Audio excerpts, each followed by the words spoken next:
I never imagined it would end like this. It wasn't a grand argument, no explosive confrontation, no dramatic scene in the middle of the night. It wasn't anything like that. It was quiet.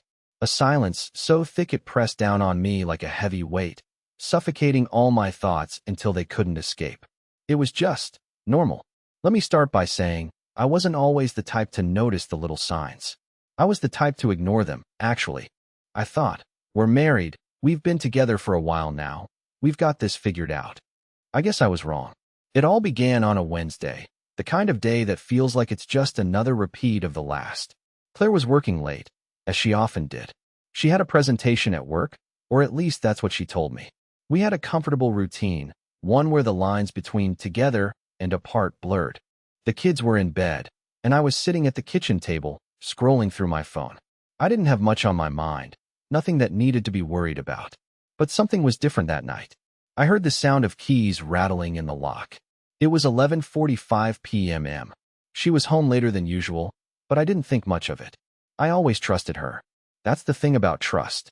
It's not a bad thing until it's tested. She stepped into the kitchen, kissed me on the cheek, like always, and muttered something about being exhausted. I asked how the presentation went. She said it went well, but her eyes didn't match her words. There was something off. I didn't ask any more questions. We were both tired, and it was already late. We settled into our separate spaces, Claire upstairs to unwind, me on the couch. I tried to watch TV, but my mind kept drifting. It wasn't a big deal, but I couldn't shake this feeling. You know that feeling when someone's around, but you just don't feel them? Like they're there physically, but mentally, they're miles away. I tried to push it out of my head. But then, as I stood up to get a drink, I caught sight of something on the counter. It was her phone. The screen was lit up, and for a split second, I saw the name flashing, Ben. Ben. Who was Ben? I had no idea. Claire didn't mention anyone by that name. I knew her friends, her work colleagues, but I didn't recognize this one. Normally, I wouldn't care, but something about the timing, the late night, the odd silence, made me hesitate. I didn't want to snoop. I didn't want to invade her privacy. But that's what I did. Without thinking, I grabbed the phone, unlocked it. She never set a passcode, not that I ever needed one, and checked the messages. I shouldn't have done it. The messages weren't just casual work talk. The more I read, the clearer it became. They weren't just friends. There was something more to it, and it hit me like a punch in the gut. I miss you, Claire. Can't wait to see you again soon. Last night was amazing. You make me feel alive. I froze. My blood ran cold, and for the first time, I couldn't breathe. The realization sank in slowly. My wife, the woman I trusted with everything, had been seeing someone else. I don't know how long I stood there, staring at the screen. Maybe a minute. Maybe longer. Time didn't matter at that moment. I felt like I was sinking. I didn't know what to do. I didn't know what to think. I set the phone down and tried to process what I had just read. I didn't go upstairs. I didn't confront her. Instead, I sat there in the dark, in the quiet, trying to make sense of it all. I couldn't bring myself to say anything to her yet. I wanted to, but I couldn't. I was too numb. And then it hit me. She had never acted like this before. Claire wasn't the kind of person to hide things from me. Or at least, that's what I thought. The next hour felt like a blur. I tried to stay calm. I told myself I was overreacting. That maybe I misunderstood the situation. But deep down, I knew the truth. I didn't want to admit it, but I had no choice. I spent the night sitting on the couch, staring at the wall, trying to figure out what I was going to do. I could feel the weight of everything pressing down on me.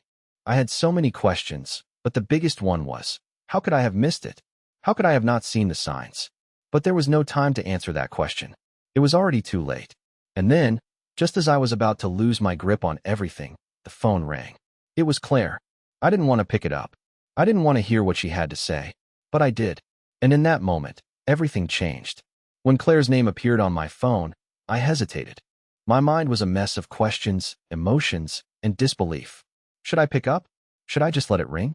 I had already seen the messages, so what more could she possibly say? But then, as I watched it ring, I realized something. I wasn't ready to let go of this yet. I needed to hear her side, even if it meant facing the harsh truth. I answered the phone. "Hey," she said, her voice softer than usual. I could hear the tiredness in her tone, but there was also a hint of nervousness. Something wasn't right. She knew something was wrong, and I could tell she was trying to gauge my reaction. "Hey." I replied, trying to sound normal. But my voice cracked, and I could feel the tension building in my chest. I didn't know what to say next. Should I confront her right away? Or should I try to keep it together for a few more minutes, just to hear her out? I'm really sorry, George, she said, interrupting my thoughts. I know this is the last thing you expected, but I've been meaning to tell you something. I don't know how to say this, but her voice trailed off, and I could hear her breathing unevenly, like she was holding back tears. I didn't say anything. I couldn't. My mind was spinning in every direction. Claire, I said, my voice quieter than I wanted it to be, I know everything. I couldn't hold it in anymore. It felt like the weight of the world had just come crashing down on me, and I couldn't stop it. I wasn't even sure if I wanted to. I saw the messages. With Ben. For a few seconds, there was nothing but silence on the other end. And then, Claire's voice cracked. I'm sorry, George. I didn't mean for this to happen. I never wanted to hurt you. But I've been so unhappy for so long, and I didn't know how to tell you. Ben, he just made me feel wanted, you know? I've been feeling so distant from you, like you weren't really there anymore. We've just been drifting apart. I could hear the guilt in her voice, but it didn't make it any easier to swallow. It felt like she was blaming me, like I was the reason she sought comfort in someone else. You think you can just tell me this and make it better? I asked, my words sharp, almost cutting through the phone. My hands were shaking, and I could feel the anger bubbling up inside of me. You've been lying to me for God knows how long, and now you think an apology is enough? You've been with him, and you want me to just forgive you? Claire's voice grew frantic. No, George, that's not what I meant. I love you. I've always loved you. I didn't want to hurt you, but I didn't know how to fix things. Ben, he was just a mistake. A stupid mistake. I never meant for it to go this far. Please, I swear, I regret everything. I closed my eyes, taking in her words, trying to process what she was saying. But everything in me wanted to scream, to lash out, to call her every name I could think of. How could she do this to me? How could she betray me like this? I didn't say anything for a long moment. I didn't know what to say. What could I say? I felt like a fool for ever trusting her so completely. She was the person I had built my life with, the one I thought I would grow old with. How could I have been so blind? How could I have missed the signs? George? Claire's voice broke through my thoughts. Please, don't hang up. Please don't leave me. I want to make things right. I know I messed up, but I swear I'll do whatever it takes to fix this. Please, just give me a chance to make it up to you. I closed my eyes again, the weight of her words pressing down on me. Part of me wanted to believe her, but another part of me, the part that had been shattered by this betrayal, told me to hang up, to never speak to her again. But I didn't. I stayed on the phone, listening to her beg. She sounded so desperate, like her world was falling apart. But she wasn't the only one whose world was crashing down. I don't know what to do, Claire, I finally said, my voice hoarse. I don't know if I can forgive you for this. I don't know if I can ever look at you the same way again. She stayed silent for a long time, and in that silence, I could hear her regret. But I wasn't sure it was enough. I wasn't sure anything could be enough. I understand, she said quietly. I really do. But just know that I love you, and I'll do anything to prove it. I've made the biggest mistake of my life, and I'm so sorry. I didn't know what to say anymore. My mind was overwhelmed with thoughts and feelings. I wanted to believe her, but I also knew that trusting her again would be the hardest thing I'd ever have to do. I hung up the phone, not because I had any answers, but because I was too exhausted to continue. I didn't know what was going to happen next. All I knew was that my life, the life I thought I had, was shattered.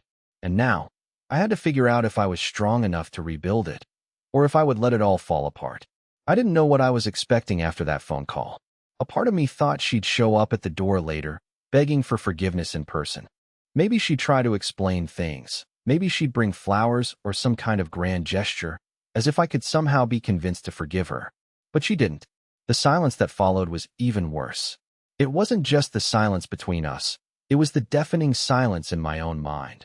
The space where all my thoughts echoed back at me, every question I had with no answers. For the next few days, I went through the motions. I went to work, came home, tried to act like everything was normal, but inside, I was a wreck. I couldn't look at Claire without seeing the betrayal in her eyes, the cold reality of what she'd done. Every time I tried to focus on something else, My mind would circle back to those messages, to the lies, to the moments I should have seen but never did. I was angry, of course, angrier than I'd ever been in my life. But there was something else there too, something I couldn't shake, a sense of emptiness. How had I let it get this far? How had I allowed her to get so distant? Was it my fault? Had I failed her in some way? The guilt I felt was suffocating. I couldn't stop thinking about how much I wanted to make things right, but I didn't know if it was even possible anymore. One evening, just a few days after the phone call, I found myself sitting alone at the kitchen table, staring at the half-empty bottle of whiskey I'd opened an hour before. I didn't usually drink like this. It wasn't like me to drown my sorrows, but for the first time in my life, I didn't know how to cope. That's when the knock came. I wasn't expecting anyone. I wasn't even sure I wanted to answer, but something told me I had to. Claire stood in the doorway, her eyes red from crying, her posture rigid, as if she were waiting for me to turn her away. "I've been thinking," she said quietly, barely above a whisper. "I know what I did was unforgivable, but I need you to understand something." I didn't invite her in. I didn't even speak. I just stood there, watching her, wondering if I could even stand to hear her voice right now. "I never wanted to hurt you," she continued. "I've always loved you, George. I still love you. But I felt lost. I felt alone. And then Ben came into my life, and he gave me the attention I didn't even realize I needed. I wasn't thinking about you when it happened. I wasn't thinking about anything except how much I was craving something I hadn't felt in so long. But now that I see it, now that I see how much I've destroyed, I realize it wasn't worth it. I've ruined everything. I've ruined us." I didn't say anything. My mind was racing. I couldn't decide if she was genuinely sorry, or if this was just another act. How could I trust her now? How could I even begin to rebuild after what she had done? Was it even possible to forgive someone who had broken you this completely? "I know you're hurt," she said, her voice breaking. "And I'm so sorry for everything. I just need you to know that it wasn't about you. It was about me. My mistakes. My weaknesses. Please, don't throw us away just because of one mistake." I looked at her, feeling a mix of anger and sadness that I couldn't put into words. My heart ached for the woman I thought I knew. I wanted to believe her. I wanted to believe that we could move past this, that we could find a way back to the life we once had. But the truth was, I didn't know if I could ever trust her again. "Do you love him?" I asked, the question slipping out before I could stop it. The words felt like acid in my mouth. Her face went pale. "No, George. I don't. I never loved him. It was a distraction, a temporary escape from the mess I had created inside myself. But I know now that it doesn't excuse what I did. It wasn't fair to you, and it wasn't fair to our marriage. But I need you to understand that he meant nothing. It was all about me." I nodded, though I wasn't sure I believed her. I wanted to believe her. I wanted to believe that the woman standing in front of me was the same woman I had married, the one I had trusted with my life. But deep down, I knew I was lying to myself. This wasn't about her mistake anymore. It was about my own mistake, the mistake of thinking everything was okay when it was falling apart. Claire reached out to touch my arm, but I stepped back.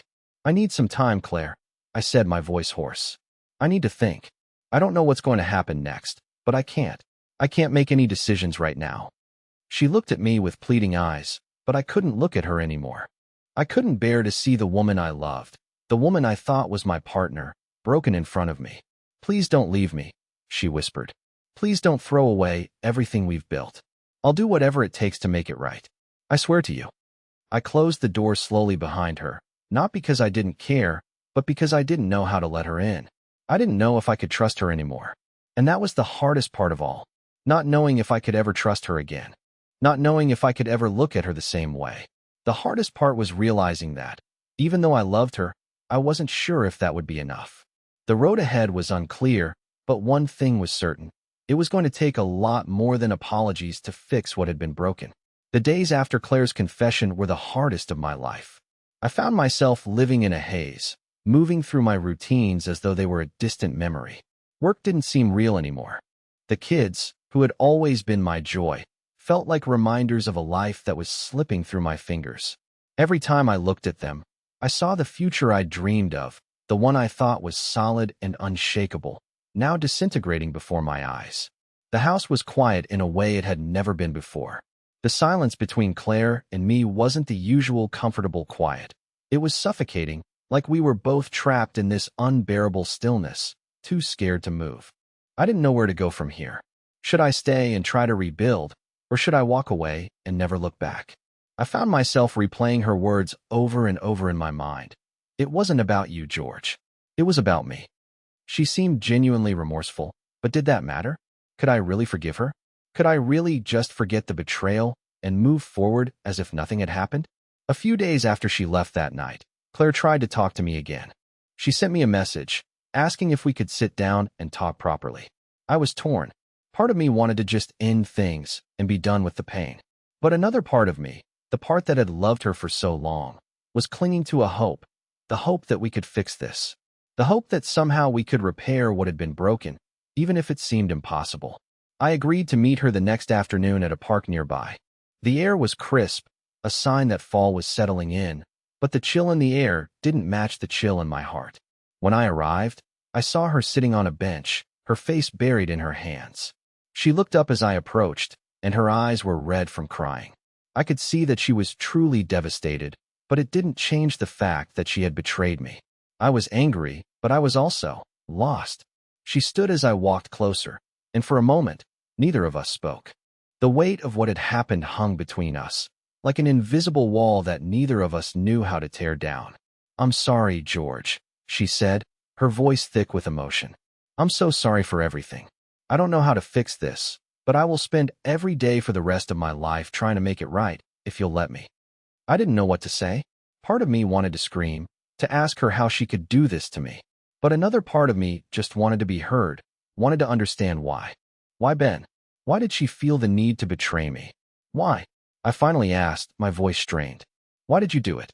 Why him?" Claire's eyes filled with tears again, and she looked away, as if the answer was too painful for her to say. But when she spoke, her words were soft, almost a whisper. I didn't feel important anymore. I felt like I was invisible. You were always working, always distracted. I thought if I could get someone's attention, I could feel seen again. But I was wrong. I was so wrong.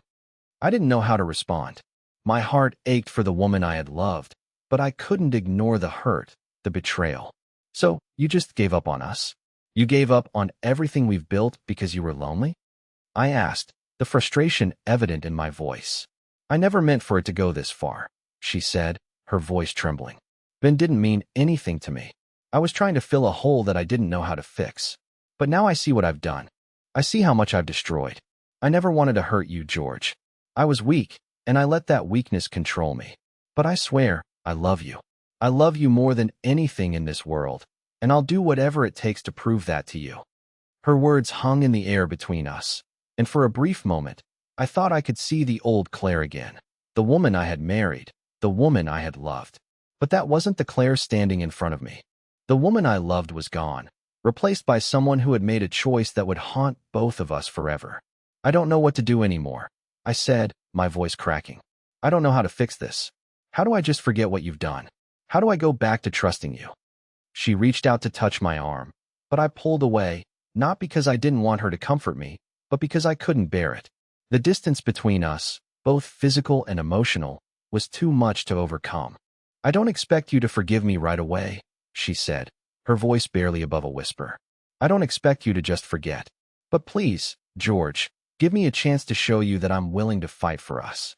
I'm willing to do whatever it takes." I stood there for what felt like an eternity, torn between wanting to run and wanting to stay. I wanted to scream at her, to tell her how much she had hurt me, but I also knew that I wasn't ready to give up. I wasn't ready to let go of the life we had shared, even though it felt like that life had already slipped through my fingers. "I don't know," I said finally, the words heavy on my tongue. "I need time, Claire. I need time to figure this out. I don't know if I can forgive you. I don't know if I can ever trust you again. But I'm not walking away from you yet." For the first time in days, Claire looked relieved, but I could see the fear in her eyes. She knew the road ahead wouldn't be easy. She knew that nothing she said could erase the pain I was feeling. As I turned to leave, I felt the weight of the decision I had just made. The decision to stay, to try, despite everything. It was the hardest decision I'd ever made, but I knew it was the only one that could lead me to some sort of peace. As I walked away from the park, I couldn't shake the feeling that my life had been split in two. On one side was the life I had with Claire, a life I had believed in, a life I had dreamed of. On the other side was a future full of uncertainty, full of pain, but also full of the possibility of healing. I didn't know which side I was supposed to choose, but I knew one thing for sure. The next step would define everything. The next few weeks felt like an endless blur of confusion and frustration. I had made the decision to try, to give Claire the chance she had begged for. But every time I looked at her, every time I saw her face, I couldn't escape the constant barrage of questions. Could I ever trust her again? Could I truly forgive her for what she'd done? The love I had for her hadn't disappeared overnight, but the betrayal had left a scar so deep that I didn't know if it would ever heal. We started seeing a marriage counselor, trying to fix the cracks that had formed in our relationship. Claire seemed dedicated to making it work, showing up every week with tears in her eyes and words of regret. She told me over and over how sorry she was, how much she had learned from her mistake, how she had realized the importance of our marriage. But I couldn't shake the feeling that, despite all her apologies, something was still broken inside me. The sessions didn't help as much as I hoped they would. Talking through our issues in a room with a stranger felt like a temporary fix, like a band-aid on a wound that needed stitches. Claire would cry, I would listen, and we'd both leave the session feeling emotionally drained. But as soon as we were back home, the silence would creep in again, the kind of silence that spoke louder than words. One night, after an especially difficult counseling session, Claire and I sat in the kitchen, both exhausted from the emotional toll of it all. I watched her fidget with her hands, avoiding eye contact. There was something about her demeanor that felt different, like she was hiding something from me. I couldn't put my finger on it, but the feeling of unease crept over me again, that familiar sense that something wasn't quite right. Claire, I said, my voice low, are you being completely honest with me? I need to know if there's anything else I should be aware of. If you're still hiding something, I need you to tell me now. She looked up at me, her face pale, and I saw the hesitation in her eyes. What do you mean? She asked, her voice trembling slightly. I said, taking a deep breath. Are you still seeing him? Ben, are you still in contact with him? Her face immediately changed. Her lips pressed into a tight line, and for a moment, she didn't say anything. I could see the panic in her eyes, the guilt. But then, she took a deep breath and shook her head. No, George. I swear. I haven't seen him. I haven't talked to him. I'm done with that. It was a mistake. A huge mistake. I've cut him out of my life completely. Please believe me. I wanted to believe her. I wanted to trust her more than anything. But the doubts were still there, lingering like a dark cloud that wouldn't go away. I had tried to push those thoughts aside, to focus on the present, to look forward to a future where we could fix what was broken. But how could I move forward when I wasn't sure I could trust her words? That night, I went to bed early, unable to sleep. My mind raced, unable to turn off the endless cycle of thoughts. I wanted to believe Claire, but every time I tried, a small voice inside me whispered that she was still hiding something. It wasn't just about Ben. It was about everything. The lies, the secrets, the cracks that had been there long before I even noticed. The next morning, I woke up feeling more restless than ever. I didn't want to confront Claire again, but I knew I had to. The unease inside me was growing, and I couldn't ignore it. I needed answers, even if they were painful. When Claire came downstairs, I could see the exhaustion on her face. It had been a long few weeks for both of us, and I knew she was trying. But something about her felt distant, like there was an invisible wall between us that neither of us could break through. I asked her again, in the quiet of the morning, "Are you sure there's nothing you're not telling me? Because I can't keep doing this if I can't trust you. I don't know how much longer I can keep pretending like everything's fine." This time, she didn't hesitate. She looked me in the eye and said, "George, I swear on everything I care about, there's nothing else. I've told you everything. I'm here. I'm committed to you, to us. I'll do whatever it takes to make things right. I'll never betray you again." But as she said the words, I couldn't shake the feeling that something was off. Was she telling the truth? Or was I just so desperate to believe her that I was ignoring the signs? That afternoon, I went through her phone again. I hated myself for doing it, but the need to know, the need to prove that she was being honest, overwhelmed me. This time, I found something I wasn't expecting. A text message from someone I didn't recognize, buried deep in her inbox. It wasn't from Ben, but it was close enough to send a chill through my body. The message was simple, just a few words. "We need to talk soon." I miss you. I froze. I felt like the ground had been ripped out from under me. My heart was pounding in my chest as I stared at the screen, the words blurring in front of my eyes. What the hell was going on? Why was this still happening? I knew I had to confront her again, but this time, I wasn't sure I was ready to hear what she would say. Every time I asked her for the truth, I was left with more questions, more doubt, more fear. The road to rebuilding trust was supposed to be a journey we took together, but now, it felt like I was walking alone. And I wasn't sure if I could keep walking down this path anymore. The truth was slipping through my fingers, and with every lie, every half-truth, I was losing the chance to fix what we once had. I had to decide, and this time, the decision wouldn't be easy. I didn't know what I was expecting when I confronted Claire again, but I knew one thing for sure. This time, there was no way around the truth. I couldn't keep pretending like I didn't see what was right in front of me. The doubts had piled up too high.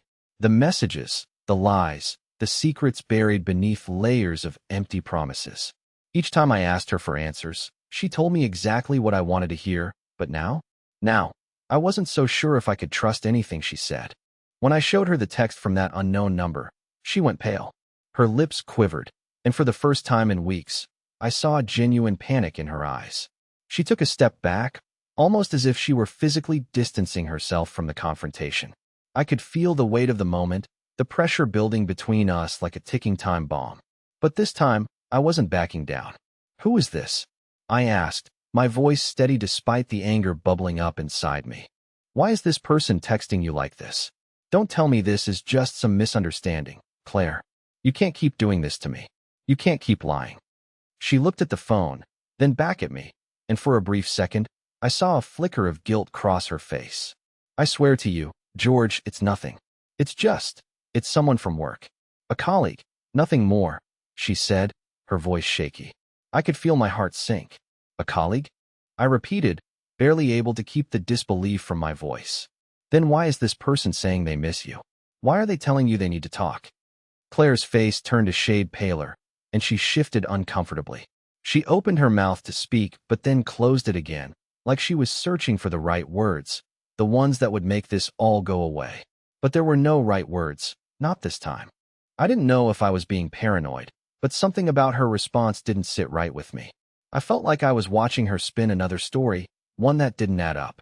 And that was the moment when something inside me snapped. I wasn't just angry anymore. I was exhausted. Exhausted from feeling like I was chasing after the truth and never catching it. Exhausted from asking questions only to be fed the same empty answers. "Enough, Claire," I said, my voice suddenly cold. "I'm done with the lies. I'm done pretending like I don't see what's happening. If you can't be honest with me, if you can't give me the truth, then I don't know how much longer I can stay in this. I don't know how much longer I can live like this, waiting for you to slip up again." She stood there, her face pale, her shoulders slumped. I could see her fighting back tears, but I couldn't bring myself to feel sorry for her anymore. This was her choice. She made it, not me. "I never wanted to hurt you," she whispered, her voice trembling. "I didn't mean for any of this to happen. Please, I just need you to believe me. I've made so many mistakes, but I love you. I swear to God, I love you." But that wasn't enough anymore. Her words didn't hold weight. Her apologies didn't heal the wounds she'd caused. The damage was done. "Love isn't enough when trust is gone, Claire," I said, the words coming out harsher than I intended. "You've taken that from me. And now, I don't know if I can ever get it back." There was a long pause, and for the first time, Claire didn't try to defend herself. She didn't make any excuses. She just stood there, looking at me with those same pleading eyes.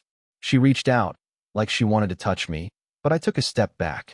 I couldn't let her in again, not without the truth. Not without everything laid bare. "I can't do this anymore," I whispered, feeling the weight of the words as they left my mouth. Claire's face crumpled. "George, please," she begged, her voice cracking. "Don't say that. Don't throw everything away." But I was already walking away. I had made my decision. This time, there would be no more talking, no more promises. This was the end. That night, I couldn't sleep. My mind was racing, replaying everything Claire had said, everything I had seen. But no matter how hard I tried, I couldn't find peace.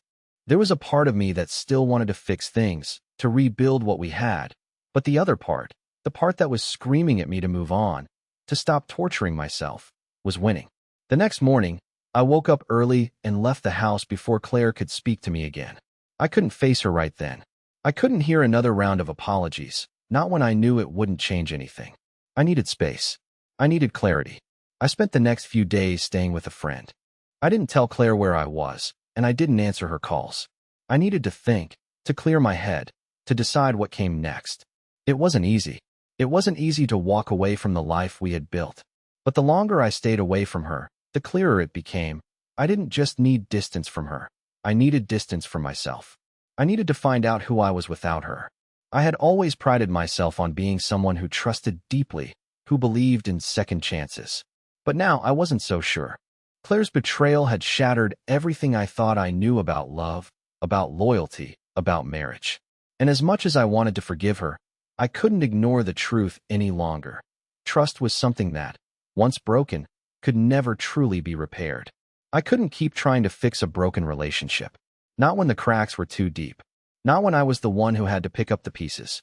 For the first time, I realized that healing didn't come from holding on. It came from letting go. And that's exactly what I had to do. Let go of her. Let go of us. Let go of the life I thought we had. But even as I made the decision to walk away, a small part of me, the part that still loved her, whispered, "What if you're making the biggest mistake of your life?" A week had passed since I left the house, and the absence of Claire's presence was suffocating. It wasn't just the empty space in the bed or the silence that echoed through the house. It was the haunting question that I couldn't escape. Had I made the right choice? I kept thinking about the life I'd walked away from, about the promises I'd made to Claire when we first got together. She was the woman I had built a future with, the one I trusted more than anyone else. It didn't seem possible that everything could fall apart so suddenly, that the life we had was just a facade, a fragile illusion I had let myself believe. But that was the thing. I had let myself believe in her. I had let myself believe in us, even when I saw the signs that told me something was wrong. The affair, the lies, the way she had changed, it all pointed to something I had been too blind to see. She had betrayed me, and as much as I wanted to find a way back to her, to believe that we could fix things, I couldn't ignore the deep scar she had left on my soul.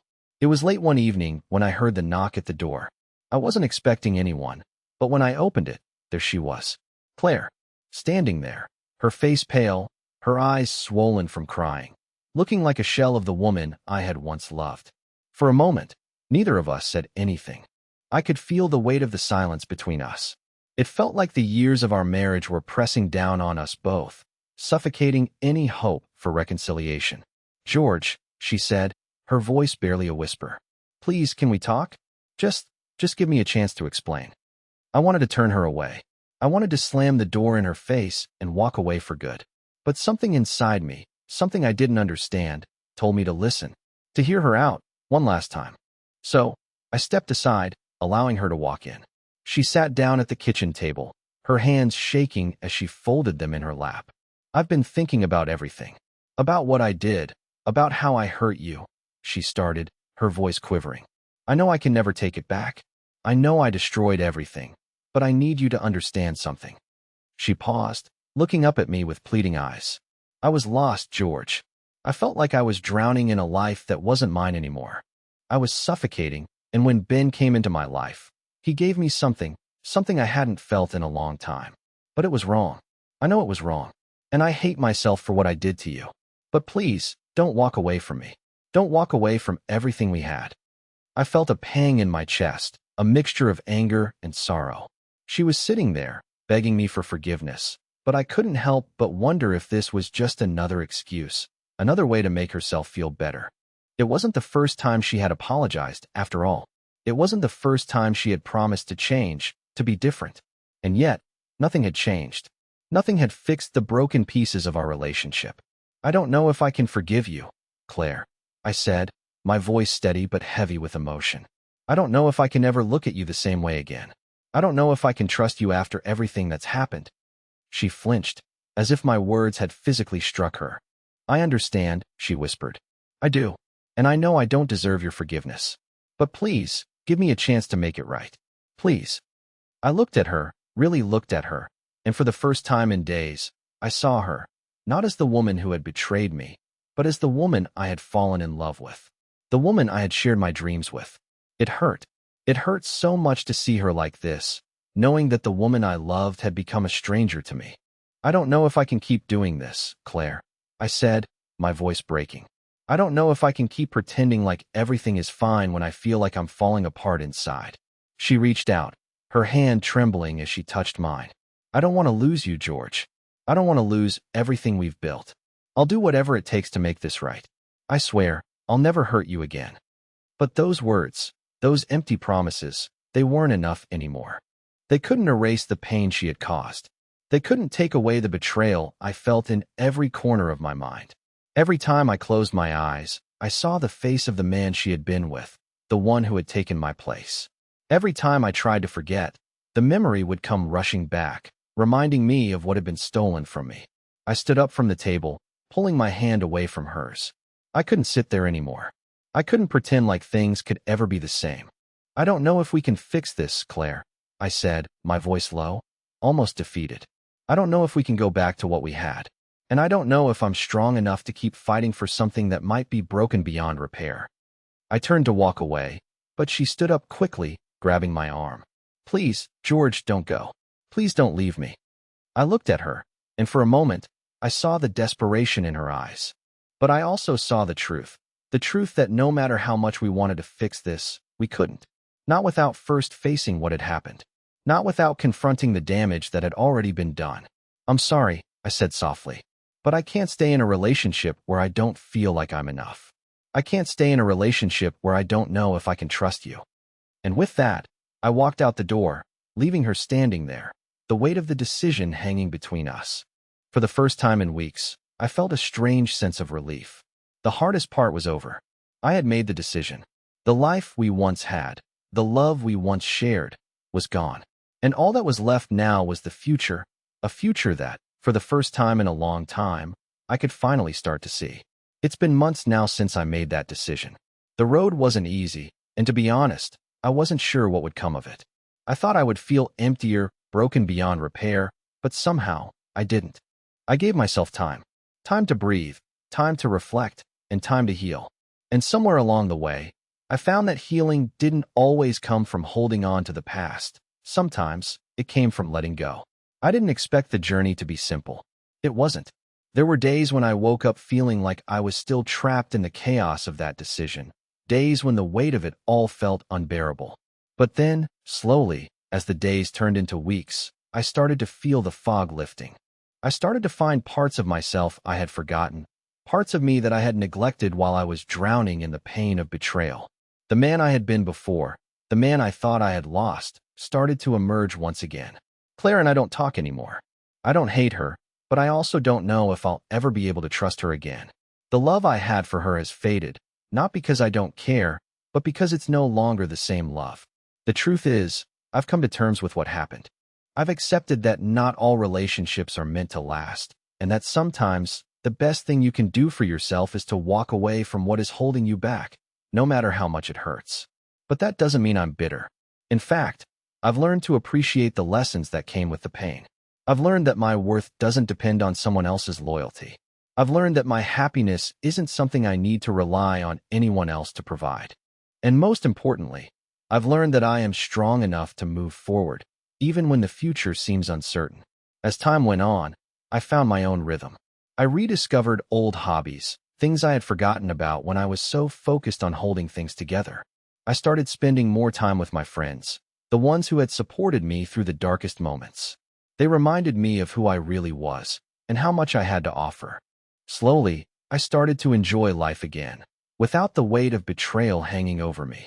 Then, one day, out of the blue, I met someone. Her name is Sarah. She's smart, kind, and funny in a way that makes me laugh without trying. We met at a cafe one afternoon when I was picking up a coffee to go. She was sitting at the table next to mine, reading a book. We started talking about the book, and before I knew it, we were talking about everything. Life, love, the weird things people do when they're alone. It was light and easy, and for the first time in a long time, I felt alive again. We've been seeing each other for a few months now. It's nothing serious yet, but it's something I never thought would happen again, the possibility of love. This time, though, it's different. I'm different. I'm not rushing into anything. I'm not expecting someone to fix me or make me feel whole. I'm already whole. I'm already enough. And if we end up building something together, it will be because it feels right, not because I'm afraid of being alone. Claire's betrayal is a part of my story, but it's no longer the story that defines me. I'm writing my own chapters now, and they are filled with hope, growth, and new beginnings. I've learned that the greatest gift I can give myself is the freedom to move forward, even when it feels impossible. The road to healing wasn't easy, but it was worth it. I'm not the same man I was before. I'm stronger, wiser, and more aware of what I deserve. And for the first time in a long time, I can look at the future without fear. I'm moving forward, and it feels good.